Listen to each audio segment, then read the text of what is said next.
11 horas e 38 minutos, 11h38, já estamos de volta aqui na Jovem Pan e hoje recebendo aqui o Dr. Danton Correia, cirurgião do aparelho digestivo e oncológico. O doutor é praticamente manezinho, embora nasceu no Paraná, mas ele veio para cá muito novo mesmo. Ele se formou inclusive aqui na Universidade Federal de Santa Catarina, então é um manezinho que estudou aqui na nossa UFSC, que é grandiosa, que formou já grandes nomes da nossa cirurgia, de profissionais que continuam atuando aqui, doutor, e muitos que já estão fora. Falando em fora, ele foi buscar especialização, buscou o que há de melhor aqui neste ensino que foi importante para ele em São Paulo e também parte da especialização feita nos Estados Unidos. E também o senhor é professor de cirurgia da oncologia do aparelho digestivo, né, doutor? Perfeito. Ou seja, com toda essa sabedoria, com todo este currículo, o senhor é a pessoa certa para a gente falar de conscientização, né? Bom dia, bem-vindo aqui à Jovem Pan. Muito obrigado pelo convite. Nós chegamos no mês de fevereiro, então, e tem o mês da conscientização, e é importante que a gente fale isso. Antes, no intervalo, o senhor observou aqui, ficou me olhando assim, meio de lado, meio sério, né? Mas eu tenho que fazer essa coisa, não é bem meia-culpa, mas é quase meia-culpa. Eu tenho que dizer que eu também sou um sujeito desregrado, né, com a questão de saúde, e a gente normalmente, o senhor me corrija se eu estiver equivocado, normalmente o que as pessoas fazem? Elas querem solucionar o sintoma, né? Resolveu o sintoma, tirou a minha dor, aliviou, tomei a medicação, eu acabo esquecendo que há um problema ali que de repente precisa ser investigado, né? Sim. Ou seja, a falta de interesse, ou seria a falta de cuidado, não de interesse, né? Mas a falta de cuidado do brasileiro é uma coisa bastante comum, por isso essas campanhas são importantes, né? Perfeito. Sim, a gente tem outros tipos de câncer, né, que são bastante comuns, que tem campanhas mensais, realmente, como você está falando, né? A gente, em março, aí vai ter de câncer de intestino, que a gente recentemente andou falando bastante sobre esse assunto por conta dessas personalidades que tiveram essa doença, né? A Roberto Dinamite, Pelé, a Preta Gil, né? A Simone.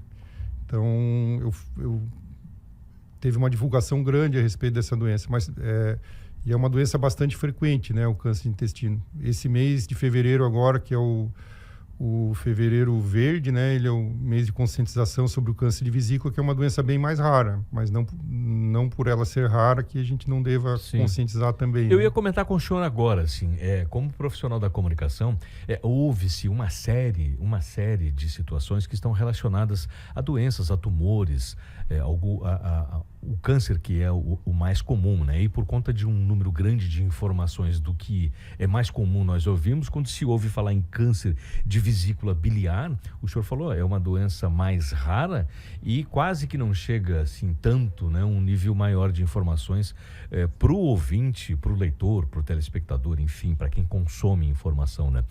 Como é que se estabelece o câncer e o que é exatamente essa doença na vesícula biliar? Como é que ele procede no organismo humano? Então, o câncer de vesícula, ele é uma doença que surge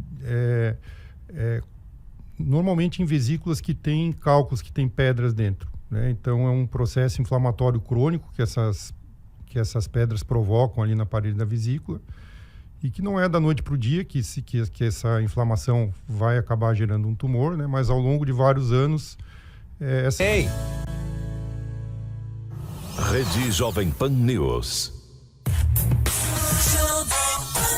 Ligado na cidade. Jovem Pan News Florianópolis. São 11 horas e 38 minutos, 11h38, já estamos de volta aqui na Jovem Pan e hoje recebendo aqui o Dr. Danton Correia, cirurgião do aparelho digestivo e oncológico. O doutor é praticamente manezinho, embora nasceu no Paraná, mas ele veio para cá muito novo mesmo. Ele se formou inclusive aqui na Universidade Federal de Santa Catarina, então é um manezinho que estudou aqui na nossa UFSC, que é grandiosa, que formou já grandes nomes da nossa cirurgia, de profissionais que continuam atuando aqui, doutor, e muitos que já estão fora. Falando em fora, ele foi buscar especialização, buscou o que há de melhor aqui neste ensino que foi importante para ele em São Paulo e também parte da especialização feita nos Estados Unidos. e também o senhor é professor de cirurgia, da oncologia do aparelho digestivo, né, doutor? Perfeito. Ou seja, com toda essa sabedoria, com todo este currículo, o senhor é a pessoa certa para a gente falar de conscientização, né? Bom dia, bem-vindo aqui à Jovem Pan. Muito obrigado pelo convite. Nós chegamos no mês de fevereiro, então, e tem o mês da conscientização, e é importante que a gente fale isso. Antes, no intervalo, o senhor observou aqui, ficou me olhando assim, meio de lado, meio sério, né? Mas eu tenho que fazer essa coisa, não é bem meia-culpa, mas é quase meia-culpa. Eu tenho que dizer que eu também sou um sujeito desregrado, né, com a questão de saúde, e a gente normalmente, o senhor me corrija se eu estiver equivocado, normalmente o que as pessoas fazem? Elas querem solucionar o sintoma, né? Resolveu o sintoma, tirou a minha dor, aliviou, tomei a medicação, eu acabo esquecendo que há um problema ali que de repente precisa ser investigado, né? Sim. Ou seja, a falta de interesse, ou seria a falta de cuidado, não de interesse, né? Mas a falta de cuidado do brasileiro é uma coisa bastante comum, por isso essas campanhas são importantes, né? Perfeito.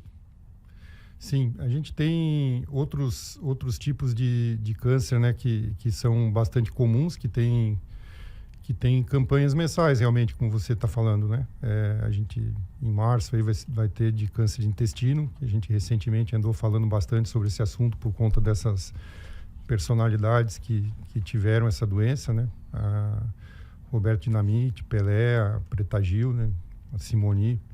Então, eu teve uma divulgação grande a respeito dessa doença, mas e é uma doença bastante frequente, né, o câncer de intestino. Esse mês de fevereiro agora, que é o fevereiro verde, né, ele é o mês de conscientização sobre o câncer de vesícula, que é uma doença bem mais rara, mas não por ela ser rara que a gente não deva conscientizar também. Eu ia comentar com o senhor agora, assim, como profissional da comunicação, houve-se uma série de situações que estão relacionadas a doenças, a tumores, o câncer, que é o mais comum, né? E por conta de um número grande de informações do que é mais comum nós ouvimos, quando se ouve falar em câncer de vesícula biliar, o senhor falou, é uma doença mais rara e quase que não chega assim tanto, né? Um nível maior de informações para o ouvinte, para o leitor, para o telespectador, enfim, para quem consome informação, né?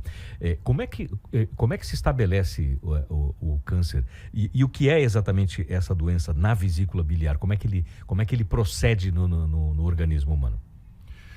Então, o câncer de vesícula, ele é uma doença que surge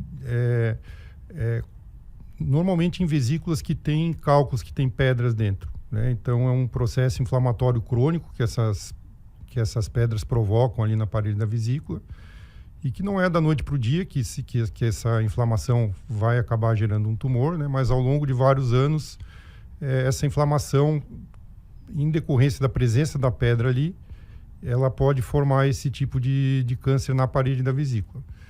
Então, esses anos podem ser bem longos mesmo, por isso que é uma doença mais comum a partir dos 70 anos de idade. Dos 70 anos. E ele se concentra, a origem dele é em que parte do organismo? É no aparelho digestivo, diretamente lá? A vesícula, ela é um órgão que fica aderido ao fígado, né? Então, se a gente for localizar assim para a pessoa em casa, tentar imaginar onde onde a gente coloca a mão dizendo que é o estômago, é um pouco mais para o lado, aqui para o lado direito, né? Então, seria na altura do estômago, um pouquinho para o lado, no lado direito. Certo. Ali fica a vesícula. A vesícula, ela armazena e concentra a bile que é produzida pelo fígado. Então, o fígado produz essa substância amarelada, né, que é um detergente, que a gente chama de bile, né? Todo mundo com certeza já ouviu falar nisso. E quando a gente come algum alimento gorduroso, a vesícula se contrai, expulsa essa bile para o intestino e essa bile vai ajudar a digerir essa gordura. Ela vai tornar as partículas gordurosas menores para que o nosso intestino possa absorver de uma forma mais efetiva, né? Que tipo de situações, que tipo de rotina talvez o indivíduo precisa ficar atento para que ele possa evitar? Não sei se é possível, né? E, inclusive, a gente conversava nos bastidores aqui, é uma doença, inclusive, de diagnóstico precoce ou em qualquer tempo difícil, né? É difícil. O que acontece, né? A pedra na vesícula é um problema extremamente comum, em oposição ao câncer de vesícula, que é um problema bem mais raro, né? Então, as pessoas que têm pedra na vesícula, elas podem sentir um desconforto no estômago, né? Ou elas acham que é no estômago, mas normalmente é um pouquinho mais para o lado, como eu estava falando. E normalmente na forma de uma dor, um desconforto após uma meia hora, 40 minutos após comer alguma coisa gordurosa. Então, a pessoa que descobre que tem pedra na vesícula e essa pedra está provocando sintoma, ela tem indicação de remover a vesícula pelos sintomas que a pedra está provocando. Muitos pacientes têm a pedra e acabam descobrindo que tem a pedra porque fez um ultrassom por outro motivo e acabou descobrindo que tem a pedra lá, mas a pedra não está incomodando. Aí entra nesse caminho aí que você estava falando, Marcelo, que eu tenho a pedra, mas não me incomoda essa pedra aqui. Eu vou deixar essa pedra aí porque não está me provocando nada. Resolveu a dor, mas o problema continua. Quando dói uma vez, vai doer mais vezes, né? Então, eu estou falando de paciente que nunca sentiu nada, mas que descobriu que tem uma pedra ali. Então, quanto maior é a pedra, uma pedra, por exemplo, acima de 2 centímetros, né? Tem outra condição que também predispõe, que é quando deposita cálcio na parede da vesícula, que a gente chama de vesícula em porcelana, são condições que predispõem ao câncer de vesícula. Então, isso seria uma indicação para a cirurgia também. Todo mundo que tem a pedra precisa remover a vesícula, mesmo que não sinta nada. Tem cirurgiões que acreditam nisso, né? Mas a maior parte dos países não se faz isso, se o paciente é assintomático, né? E não tem nenhum outro fator de risco, a gente pode acompanhar, mas esse acompanhamento tem que ser feito, né? É uma doença rara, então todo mundo deve fazer exame periódico para evitar? Não, mas para quem tem esses fatores de risco, eu tenho uma vesícula calcificada, eu tenho pedra na vesícula, eu tenho um pólipo na vesícula, que pode surgir pólipo igual como surge no intestino, né, que a origem do câncer do intestino são nesses pólipos que surgem no intestino, pode surgir na parede da vesícula também. Então, quem tem essas condições que predispõem ao câncer de vesícula precisa acompanhar, sim. São 11 horas e 46 minutos, 11h46 aqui na Jovem Pan. Hoje, Danton Correia, doutor cirurgião do aparelho digestivo e oncológico e professor de cirurgia da UFSC aqui em Florianópolis, falando conosco um pouco sobre essa questão aqui do câncer de vesícula biliar, que é raro, né?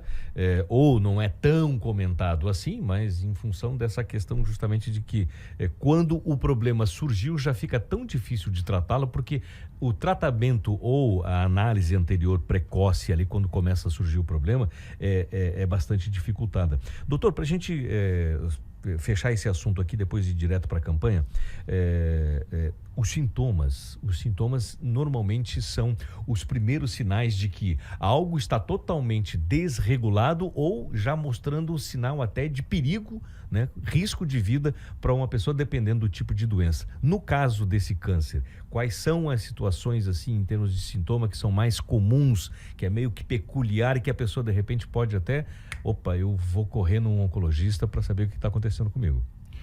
Sim, justamente nessas pessoas que têm pedra, né, ou têm um pólipo e começam a sentir um desconforto maior nessa região alta do abdômen, principalmente do lado direito, né, e chama muita atenção se a pessoa estiver perdendo peso ou ficar com os olhos amarelos, a urina de cor escura, né, que são sinais de que o fluxo biliar não está acontecendo de uma maneira adequada.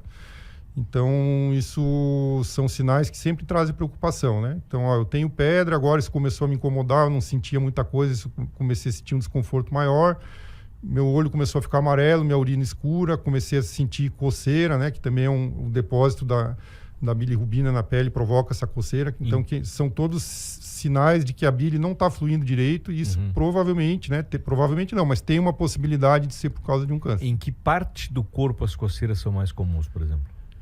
E aí coça tudo, na realidade, né? Porque quando a pessoa começa a ficar amarela, coça o corpo todo. Né? Aí não vai... Numa fase inicial, a gente nota o amarelo nos olhos, né? Certo. Mas, posteriormente, o corpo todo vai ficando amarelo.